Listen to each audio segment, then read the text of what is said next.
Hello and welcome to the Wellness series. And today we're going to talk about wellness at work. My name is Neeta Iyer and I have with me Vikram Kamath. Hi, Vikram. Hi, Neeta. So, Vikram is a business consultant with over 4 years of consulting experience, backed by over 17 years of leadership experience in Indian and global markets. Vikram works with clients across growth strategy, business development, as well as strategic market research. Vikram is an alumnus of NIT Calicut as well as Indian School of Business, Hyderabad. He's passionate about nature as well as living a more meaningful life and devotes his personal time to agricultural activities at their coffee estate tea stop in Kurg. Welcome, Vikram. Thank you, Neeta. Thank you for introducing me. For all our viewers, with me today is Neeta Iyer. Neeta is a media professional with diverse experience of over 18 years. She's worked in radio, she's worked in content creation, she's worked in journalism. She is a published author with JECO. She's worked with various radio stations such as Radio 1, Radio Mirchi, Radio Nasha. And she is very passionate about wellness. She has a podcast, TBH, with RJ Neeta, which focuses on wellness and wellness for women. So welcome, Neeta, to this series. It's great to be in conversation with you. Thank you so much, Vikram. Thank you for introducing me.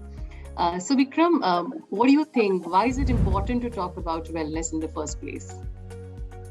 I think wellness is something which is very trivialized by a lot. We talk of physical wellness, we talk of physical health, but I think all of this physical health can go for a toss if this also mental wellness is not there, which is why I think it's very important to have conversations around wellness, because wellness is what potentially impacts us 360 degrees at work, at home, our physical well-being. All of this is impacted by wellness.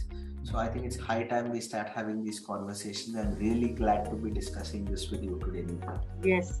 In fact, stress at work is a very real thing, and most of us have experienced it, and it can really take a toll on your mental health. In fact, as per research, Vikram, by Adeco Group, the pandemic has really taken a toll on our mental and physical health. And as per the research, about 38% of the world's working people were suffering from burnout over the last 12 months. And 32% said that the mental health has declined as a result. In fact, about 53% of managers say that they have not found it easy to even identify that when the staff may be struggling with mental well-being. And about 67% of non-managers say that leaders don't meet the expectations for checking on their mental well-being. They don't get it. That maybe a member of my team is really suffering. I think it's a case in point, Neeta, because I think just like you mentioned the Adeco Group survey, I've also seen a survey by Gallup. This was done in the US in the last year. And while we've seen the negative sides of what an impact on negative wellness can do for employees and companies, I think this Gallup survey talks of something more interesting. It shows about the correlation between wellness and employee productivity, employee success. In terms of employees who have one-to-one discussions with their leaders and managers about wellness, they are 3 times more engaged than employees who don't have such conversations. We've seen that the employee experience has a direct correlation to what the customers of the company experience. An employee who's engaged is 4 times more likely to be serving the brand promise of the company well. So I think we've seen all of these correlations which show that wellness equals success at work. Yet a lot of our managers, a lot of our leaders seem to encourage work practices which don't lead to wellness. In fact, this is seen in the same survey done by Gallup, where it talks of 65% of the CHROs openly agree and state that wellness is a core priority for the company, but Right. less than 24% of the employees in that same company agree with that statement. So I think there is a gap. We are not walking the talk when it comes to the stated intent to improve wellness. So I think this is what leads us to the fact, Neeta, that it's very important to have these wellness conversations at work. Absolutely, Vikram, I agree. And most of the organizations, when we talk about promotions, we don't really consider soft skills like empathy, like ability to listen, a non judgmental attitude, compassion. These are not the skills that we really look for when we are promoting somebody to higher positions of leadership.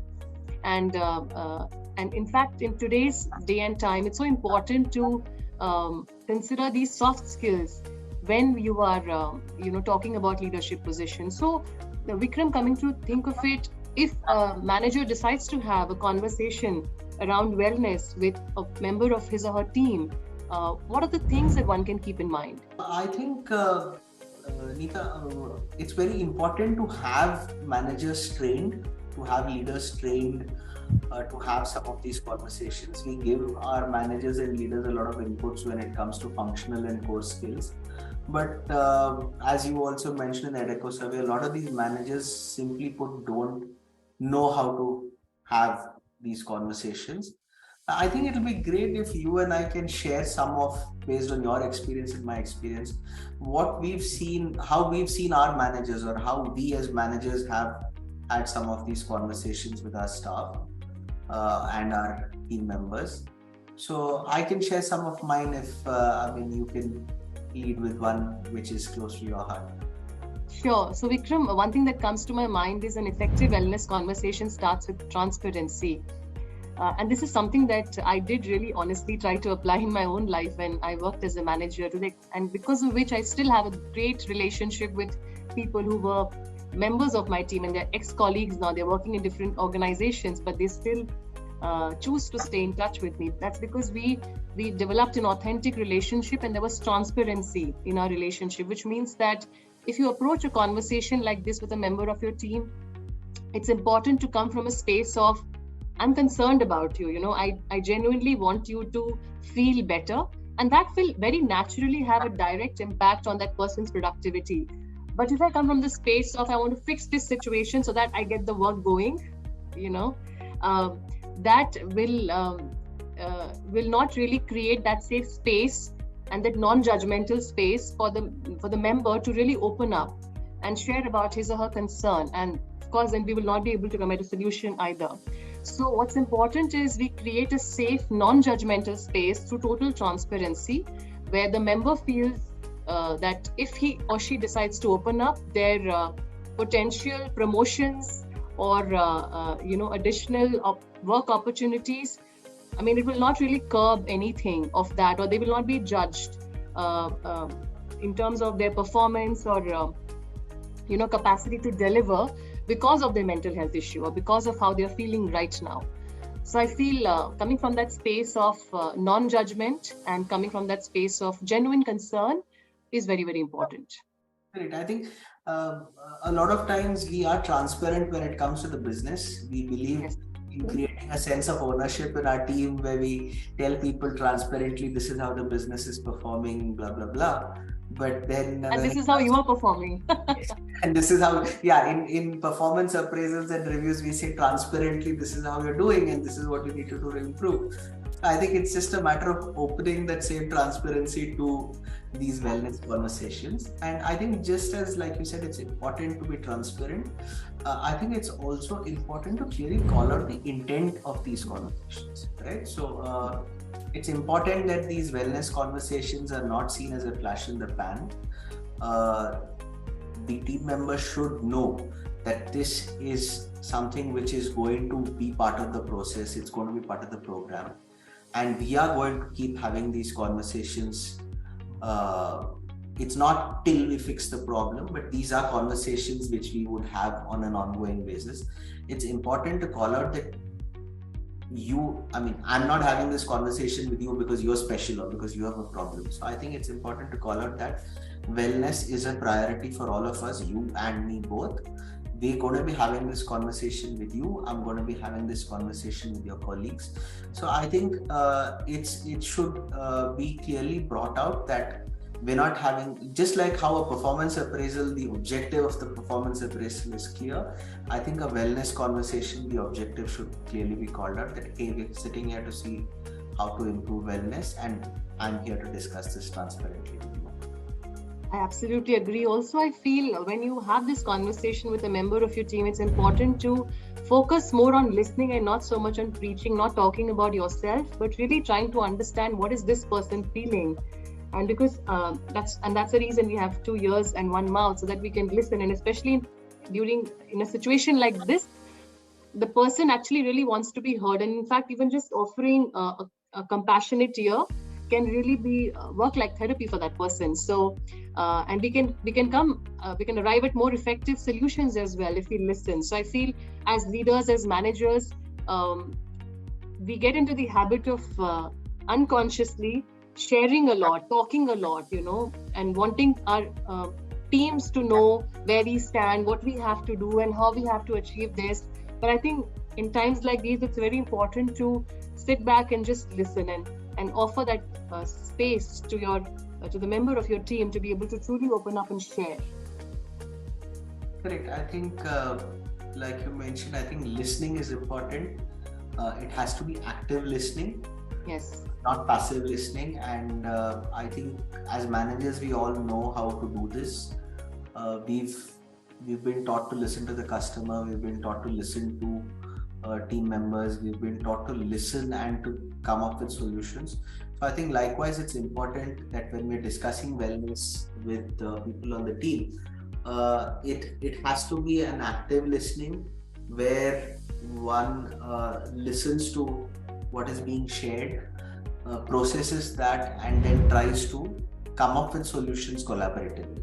It's not me having a conversation with you and tell me what it is, and then okay, we've had a conversation, tata bye bye. So I think it's important to be in a space where you listen to things, offer solutions which could work. And I think as managers, we are aware of a lot of facilities which are available within the company to promote wellness. It's important that all the members in our team are adequately aware of some of these solutions and are actively encouraged to take some of these solutions. For example, companies may have a gym membership, but then where do you have the time to go to the gym? So I think you need to take the conversation to a space where it's okay to leave at 6 to go to the gym because 1 hour a day in the gym is good for you.